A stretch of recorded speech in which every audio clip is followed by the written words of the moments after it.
God of masses Nandamuri Balakrishna Akhanda Tandavam సీక్వెల్గా వస్తుంది. దీనిపైన అయితే బీభత్సమైనటువంటి ట్రోల్స్ అయితే నడుస్తున్నాయి. దాని గురించి మాట్లాడదాం. అంతకన్నా ముందు బాలయ్య గారి అభిమానులు మన ఛానల్ అయితే సబ్స్క్రైబ్ చేసుకోండి. ఈ వీడియోకి అయితే బీభత్సంగా రీచ్ చేయాలని అయితే కోరుకుంటున్నా. ఫుల్గా వీడియో చూడండి. అదొక్కటి చాలు. మీరైతే లైక్ చేసి ఫుల్గా వీడియో మొత్తం చూడండి. అంతే, అదొక్కటి చాలు నాకు మీరు చేసేటువంటి సాయం. The God of masses Nandamuri Balakrishna Akhanda 2 Tandavam movie.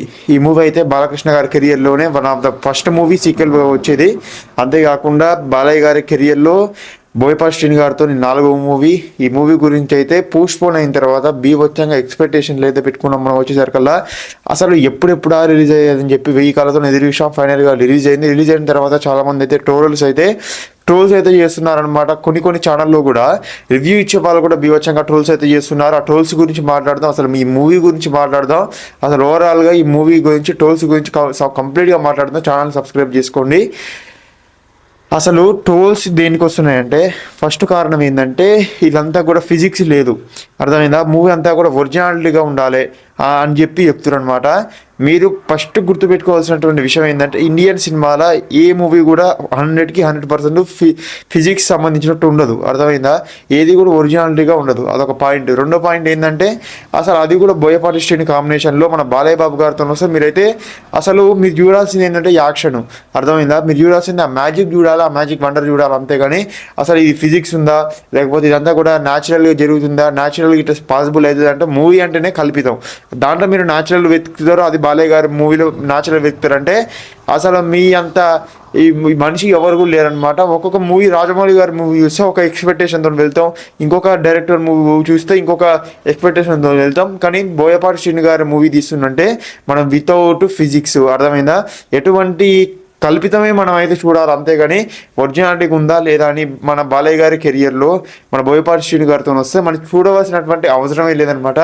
అంతేకాకుండా బోయపాటి శ్రీని గారు హిందీలో కూడా ఒక డైలాగ్ అన్నారు కదా, ఆ డైలాగుని అయితే మీరు అయితే గుర్తుపెట్టుకోవాలి. అంతేగాని ఇది ఫిజిక్స్ ఉందా లేకపోతే ఇట్లా పాసిబుల్ అవుతుందా పాసిబుల్ కాదా అని చెప్పి చాలా ట్రోల్స్ చేస్తున్న అవసరం లేదు.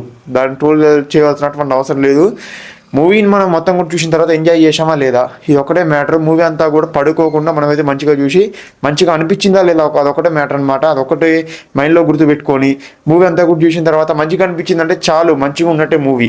అంతేగాని ఇది ఇట్లా పాసిబుల్ అవుతాయా కాదా అంటే దీనంతా కూడా పట్టించుకోవడం దండగ అనమాట. ఎందుకంటే ఈ పట్టించుకోవడం వల్ల మనకి ఏం రాదు. మూవీ అంటేనే కల్పితం. ఆ మూవీలో మనమైతే ఎంటర్టైన్మెంట్ అయినమా కాలేదా ఆ ఫైట్స్ చూసి అని చెప్పి అంటుంది. ఇంకొంతమంది ఏంటంటే ఆ ఫైట్స్ నిజంగా పాసిబుల్ కావు, అసలు ఆ ఫైట్స్ అనేవి మరీ ఓవర్గా దాన్ని అయితే కల్పించడం జరిగిందని చెప్పి అంటారు.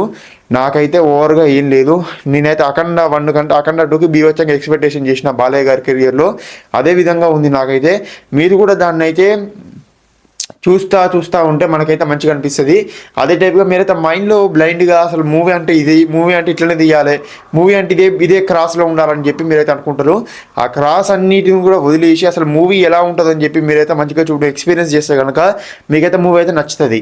మీ క్రాస్ అనేవి పెట్టుకోకండి, మీ లిమిట్స్ అనేవి పెట్టుకోకండి. మూవీ అంటే ఎలా అయినా తీయొచ్చు, ఎవరు ఇష్టం వచ్చినట్టు ఏం తీయొచ్చు, ఎవరు నచ్చినట్టు అది తీయొచ్చు, అర్థమైందా? మనమైతే యానిమల్ 2 చూసినప్పుడు కూడా లిమిట్స్ క్రాస్ అయిపోయినాయి అని చెప్పి అనుకున్నాం. బట్ అదైతే బీభత్సంగా హిట్ అయింది. ఇప్పుడు బాలయ్య గారి మూవీ కూడా మనకైతే నచ్చకపోవచ్చు, బట్ మా మూవీ అయితే చాలా బాగుంది.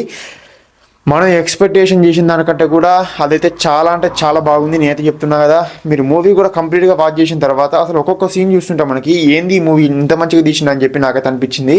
నేనైతే మరీ అంత ఓవర్గా నేనైతే ఏమనుకోలేను. మంచిగా తీసిండు. ఆ ఫైట్స్ అయితే విజువల్ వండర్ లాగా అనిపించింది నాకైతే. అసలు ఒక్కొక్క ఫైట్ చూస్తుంటే మనకైతే ఊహకు కూడా అందలే అనమాట. డిష్ తీసే సీన్ కానీ, ఆ పాప సీన్ కానీ, ఎమోషనల్ సీన్లు కానీ ఇవన్నీ కూడా మనమైతే అనుకోలేము. బట్ అవన్నీ కూడా మంచిగా జరిగాయని చెప్పి నేనైతే అనుకుంటున్నా. ఈ టోల్స్ పైన, ఈ మీమ్స్ పైన, బాలయ్య గారికి ఉన్న నెగిటివిటీ పైన మీరు ఏమనుకున్నారో కామెంట్ చేయండి ఫ్రెండ్స్. మన ఛానల్ని సబ్స్క్రైబ్ చేసుకోండి.